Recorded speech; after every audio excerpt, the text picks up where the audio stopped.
қазіргі таңдағы ел ағасы Аға Жәнібек. 1948 жылы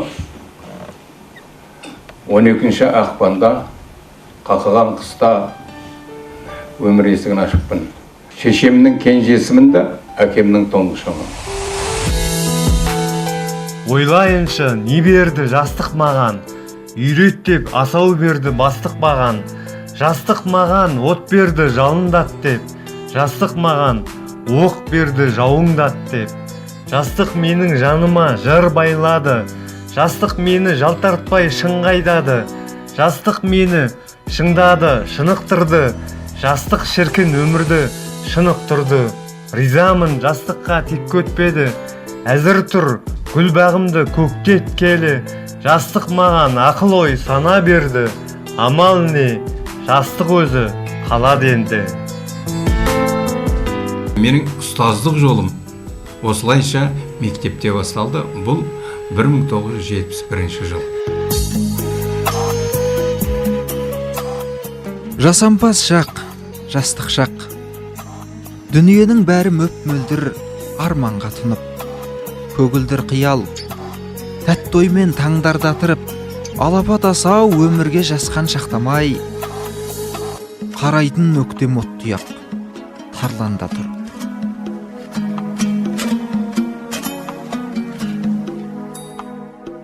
Көкірегі толы әсемән, көрініп өмір айнымай мүлде көктемнен.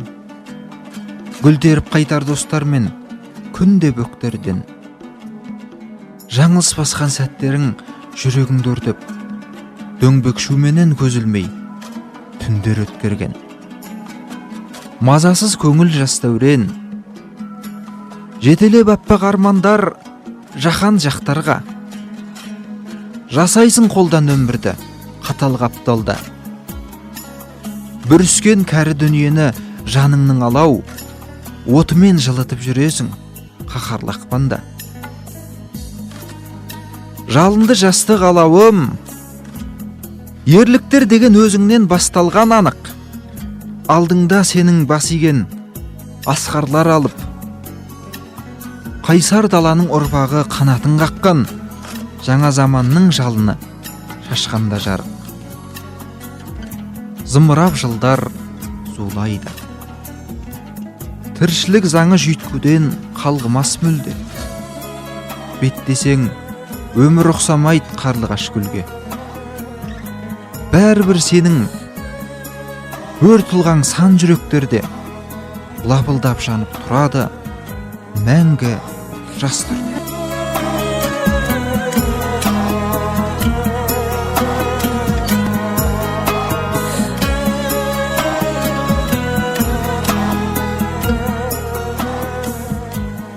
Біз бір әкеден 12-міз. Аллаға шүкір. Осы өмірге біріншіден әкемнің қанымен келсем, екіншіден соның тәрбиесі. Жасық қылып тәрбиелемегендігі үшін, намысшыл қылып тәрбиелегендігі үшін, өтірік көлгірсуді үйретпегені үшін әкеме мыңда бір алғыс айтамын.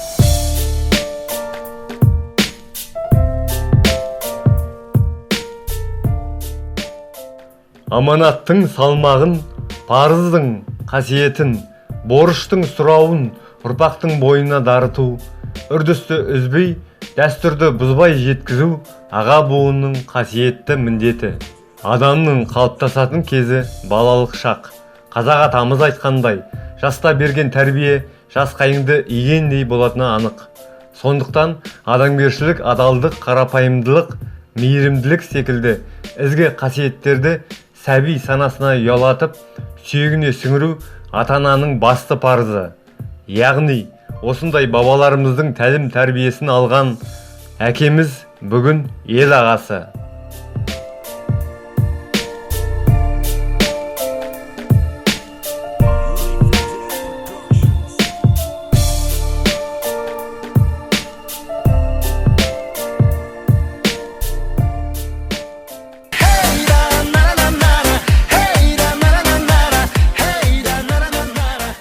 Жәнібек кез келген азаматтың бойынан табылатын қасиеттерге ие азамат, байсалдылықта табылады.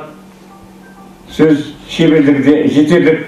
Тәрбиелі семья жақсы көзші, үлкен азамат, жүрегі кең, алаламайтын, кісіні бағалайтын, тәрбие беретін, жасты жас деп, үлкенді үлкен деп бағалайтын адам.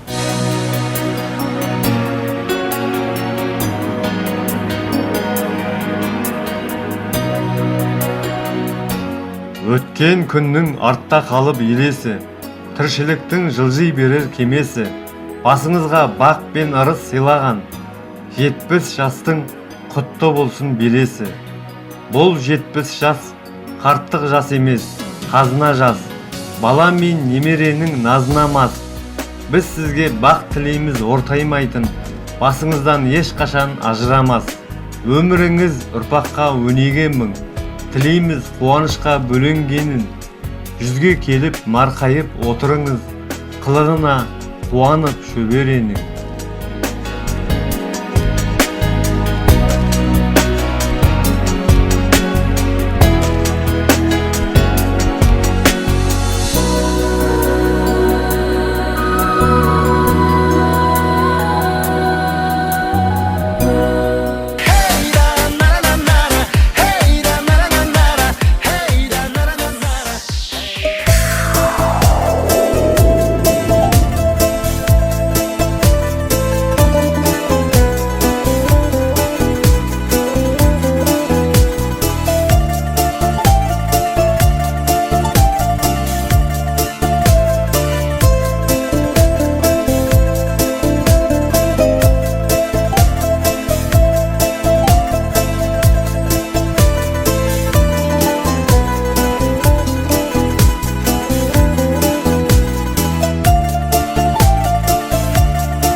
ортамызда аман есен жүре беріңіз. Аташым, нұрға тосын жүзіңіз, қуаныңыз, шаттаныңыз, күліңіз. Шелектің қызығына бөлініп, аман есен ортамызда жүріңіз.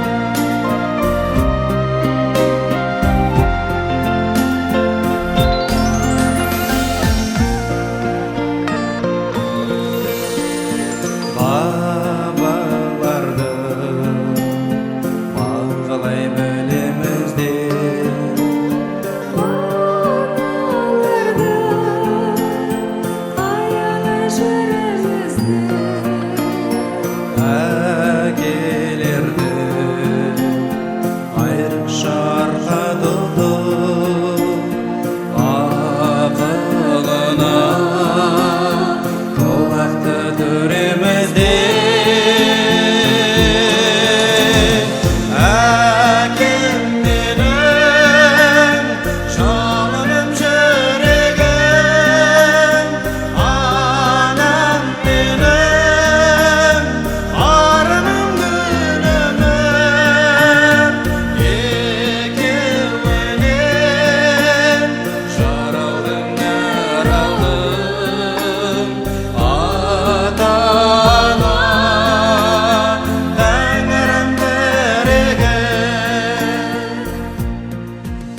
әрбір адамның өзіне тән ғұмыр жолы, тіршілік баяны бар. Бірақ еткен еңбек, көрген бейнет, татқан зейнет, алған асу, жеткен биік әркімнің өмірінде әрқилы. Оны сырт көз өздерінше бағалап та жатады. Сондағы жалпының іздейтіні біреу, ол кісілік келбет, азаматтық тұлға. Оған дәл осындай адами асқақ қасиетке қанша ғұмыр кешкенімен жеткенде бар, жетпегенде бар. Өзінің өнегелі өмір соқпағында сыйластық пен достықтың ұлағатын ұлықтап, үлкенге құрмет, кішіге ізет болар ұлттық дәстүрлерді үкілеп келе жатқан Жәнібек әкемізді біз, яғни балалары мен немерелері мақтан тұтады.